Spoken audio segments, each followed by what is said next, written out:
In this video, I will show you how to insert a bobbin in a mini sewing machine.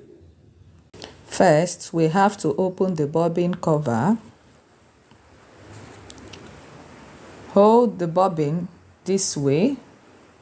To make it easier, hold it with your left hand and drag out the thread with your right hand. Insert the bobbin into the bobbin hole and place the thread this way.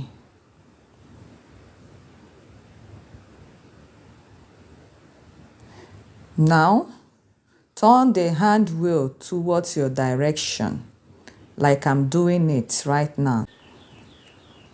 And the point you have to notice that your thread from the needle has to be very long so that it will drag out the thread from the bobbin while you turn the wheel hand. And that is the easiest way to insert your bobbin in a mini sewing machine. Thank you for watching.